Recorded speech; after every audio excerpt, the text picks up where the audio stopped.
Wanafunzi hao wasichana kwa wavulana wamekuwa wakipatiwa mafunzo ya namna ya kuzuia na kupambana na vitendo vya rushwa tangu wakiwa kidato cha 5. Katika hafla ya kuhitimisha mafunzo hayo, wanafunzi hao wametunukiwa vyeti maalum kama ishara ya kukamilisha mafunzo na kuwa mabalozi wa mapambano dhidi ya rushwa wanaporejea katika jamii.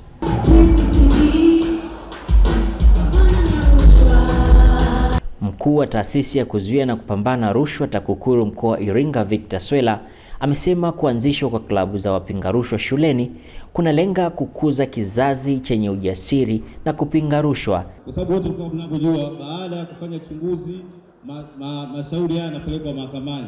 Sasa wakati mwingine tunapata changamoto ya watu kujitokeza kuja kutoa ushahidi, lakini tunaamini kwa elimu ambao vijana hao watakuwa wameipata, watakuwa wajasiri kusimama mstari wa mbele kutoa ushahidi kwa matukio yote ya rushwa na hatimaye wale watuhumiwa waweze kuchukuliwa hatua zinazostahili. Benjamin Sita ni mkuu wa wilaya Iringa. Amewataka wahitimu hao kutumia maarifa waliyoyapata kujiepusha na vitendo vya rushwa na kuwa sehemu ya suluhisho katika jamii zinazowazunguka.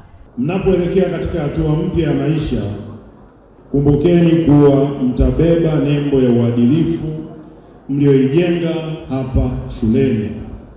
Msikubali kushawishika kutoa au kupokea rushwa kwa sababu yoyote ile. Baadhi ya wahitimu wanasema mafunzo hayo yamewasaidia kupata uelewa mpana kuhusu madhara ya rushwa na kuwapa ujasiri wa kupinga vitendo hivyo wanapokutana navyo katika jamii, huku rushwa ya ngono kwenye taasisi za elimu ya juu nalo likigusiwa.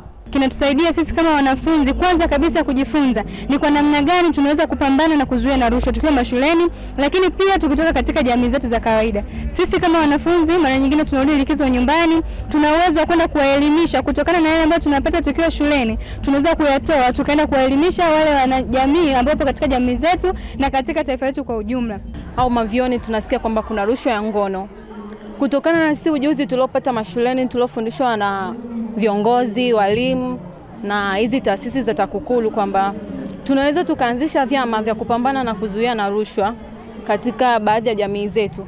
Klabu za wapinga rushwa shuleni zilianzishwa kuanzia ngazi ya shule za msingi hadi vyuo vikuu, ikiwa na lengo la kuwajengea wanafunzi uelewa na kuwahamasisha kushiriki kikamilifu katika mapambano dhidi ya rushwa kwenye miradi na huduma za jamii. Muhammad Nyaulingo, Azam News, Iringa. FM kutoka Tabata, Dar es Salaam, Tanzania.